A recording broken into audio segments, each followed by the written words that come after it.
स्वातंत्र्य दिनाची सुट्टी. 15 ऑगस्ट हा कॅलेंडरमध्ये लाल अक्षरात लिहिलेला दिवस. 1947 साली याच दिवशी पारतंत्र्यातून आपली सुटका झाली. असंख्य वीरांनी आपल्या प्राणांच्या आहुती दिल्यानंतर परकीय सत्तेपासून भारताला स्वातंत्र्य मिळालं. याच स्वातंत्र्य लढ्यात अनेक लहान मुलं, स्त्रिया आणि वृद्धसुद्धा आपल्या जीवाची पर्वा न करता सहभागी झाले होते. पण आज त्यांच्यापैकी अनेकांची आठवण आपल्या स्मरणातून गेलेली आहे. त्यांचे पुतळे बांधण्यात आलेले नाहीत की त्यांच्या शौर्याचे पोवाडे कुणी रचलेले नाहीत. त्यांच्या यशोगाथा कुणी लिहिलेल्याही नाहीत. ते अनामिक योद्धे आहेत. आपल्याला स्वतंत्र भारतात राहता यावं म्हणून त्यांनी प्राणांचं बलिदान केलं. याच दिवसाचं महत्त्व लक्षात घेऊन आपल्या सरकारनं 15 ऑगस्ट या स्वातंत्र्यदिनी राष्ट्रीय सुट्टी जाहीर केली आहे. आपण आपल्या हुतात्म्यांचं स्मरण करावं आणि स्वातंत्र्य साजरं करावं हा त्यामागचा हेतू आहे. या दिवशी शाळांमध्ये, ऑफिसमध्ये आपल्या स्वातंत्र्य लढ्यांसंबंधी भाषणं, चर्चासत्र आयोजित करण्यात येतात. ध्वजारोहणाचा कार्यक्रम असतो. देशभक्तीपर गीते गाण्यात येतात. लहान मुलांना तर हा दिवस साजरा करायला फार आवडतो. अशाच एका स्वातंत्र्यदिनी मी एका आठवड्याच्या दौऱ्यावर होते. या खेपेला मी कर्नाटकच्या ग्रामीण भागात भेटीला गेले होते. त्यावर्षी 15 ऑगस्टचा दिवस शुक्रवारी आला होता. आपण मुद्दाम काही शाळांमध्ये जाऊन त्यांचा समारंभात सहभागी व्हावं असं मी ठरवलं. मी शहरात उतरले होते. त्यामुळे जवळच 7 किलोमीटरवर असलेल्या एका खेड्यातील शाळेत जाण्यासाठी मी बस स्टँडवर आले. स्टँडवर खेड्यातील एका शाळेचे मुख्याध्यापक भेटले.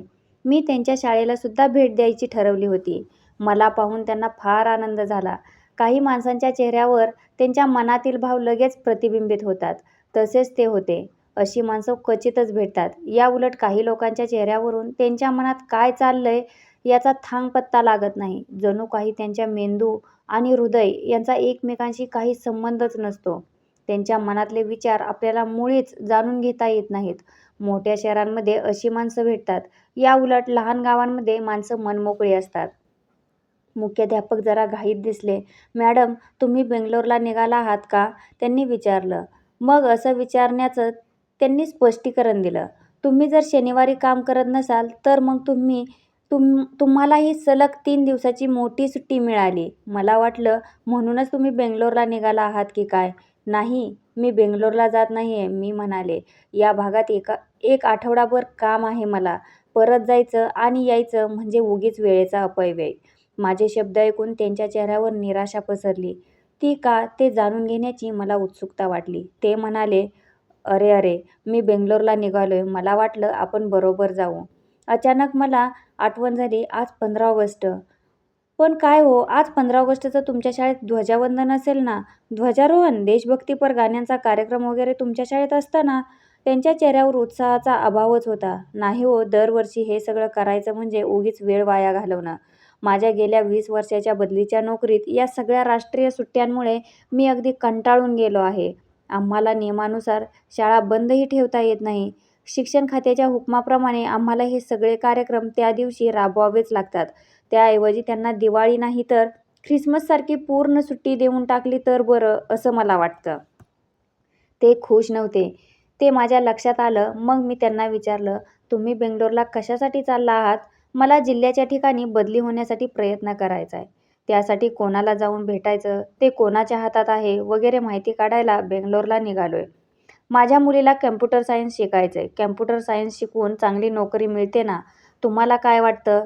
कशी आहे ही कल्पना? शिवाय मुलगी जर कम्प्युटर विषयात पदवीधर असली तर तिला नवरा मिळणंही सोपं जातं. ते वडील जास्त आणि मुख्याध्यापक कमी होते. त्यांच्या बोलण्याकडे माझं फारसं लक्ष नव्हतं. कारण माझ्या मनात अजून स्वातंत्र्य दिनाचाच विचार चालला होता. मग आज तुमच्या शाळेतील कार्यक्रमाचं सूत्रसंचालन कोण करणार? मी विचारलं. त्यांनी माझ्याकडे कीव येऊन पाहिलं. एवढं काय त्यात? माझ्या उपमुख्याध्यापकांना मी सांगितलंय. या दिवशी करायचं भाषण तर 20 वर्षापूर्वीचं तयार केलंय मी. काहीही बदल झालेला नाहीये. त्यामुळे त्यांनी सुद्धा तेच भाषण वाचलं तरी चालेल. मी तर शाळेत गेलो सुद्धा नाही. मुलांना तरी या भाषणात काय स्वातंत्र्यदिन साजरा करण्यात कुठे रस असतो? आमच्या गावच्या तंबूत नवा सिनेमा लागलाय. मुलांना तिकडे जायचंय. या स्वातंत्र्यदिनाचं कोणालाही कौतुक नाहीये. मी विचारात बुडून गेले. त्यानंतर बस आली. गडबड उडाली. जागा मिळवण्यासाठी मुख्याध्यापक आत घुसले. बसल्यावर त्यांनी मला हात केला. बस धुरळा उडवत निघून गेली. पुढच्या आठवड्यात मी बेंगलोरला परतले. एका मैत्रिणीकडे रात्रीच्या जेवणाचं बोलावणं होतं, तिथे मी गेले. ती पण माझ्यासारखी शिक्षिकाच आहे. आमच्यात बऱ्याच बाबतीत साम्य आहे, पण एकाच शहरात राहूनसुद्धा आमची वरचेवर भेट होत नाही. आम्ही दोघी आपल्या आपल्या कामात अखंड बुडून गेलेलो असतो. यातून आम्ही एक उपाय काढलाय, तो म्हणजे अधूनमधून मुद्दाम जेवणाच्या निमित्ताने भेटायचे. मी तिला विचारले, तुम्ही शाळेत स्वातंत्र्य दिन कसा साजरा केला? तिच्या चेहऱ्यावर दुःख पसरलं, फार भयंकर रीतीने. आम्ही सर्व शिक्षक सकाळी लवकर शाळेत गेलो. आम्ही एका वरिष्ठ सरकारी अधिकाऱ्याला ध्वजवंदनासाठी प्रमुख पाहुणे म्हणून बोलावलं होतं. बिचारा, त्याने इतकं मोठं भाषण तयार केलं होतं आणि तो वेळेवर हजरही होता, पण ती थांबली. गेल्या आठवड्यात मी त्या शाळेच्या मुख्याध्यापकांना स्टँडवर भेटले होते. ती आठवण मनात अजून ताजी होती. तुमच्या शाळेच्या मुख्याध्यापका आल्या होत्या की नाही? का नाही प्रॉब्लेम झाला? आल्या होत्या ना. आमच्या मुख्याध्यापिका फार चांगल्या आहेत.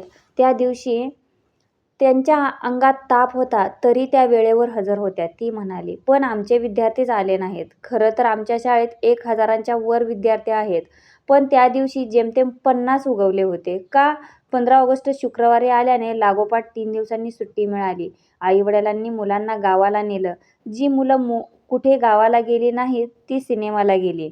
त्या दिवशी दिवसभर व्हिडिओ, लायब्रऱ्यांमध्ये सुद्धा केवढी गर्दी होती. आमच्या प्रमुख पाहुण्यांच्या समोर केवढी शोभा झाली. पण त्या दिवशी हजर राहिलंच पाहिजे अशी सक्ती नव्हती. होती ना, त्या दिवशी मुलांनी शाळेत हजर राहिलंच पाहिजे अशी नोटीस वर्गामधून फिरवली होती. पण काय उपयोग? मुलं काय दुसऱ्या दिवशी खोटा वैद्यकीय दाखला घेऊन येतात. कधी कधी तर असं वाटतं 15 ऑगस्ट आणि 26 जानेवारीची सुट्टी द्यायलाच नको. त्याऐवजी व्यवस्थित नेहमीसारखी शाळा ठेवावी व शेवटच्या 2 तासात कार्यक्रम ठेवावे.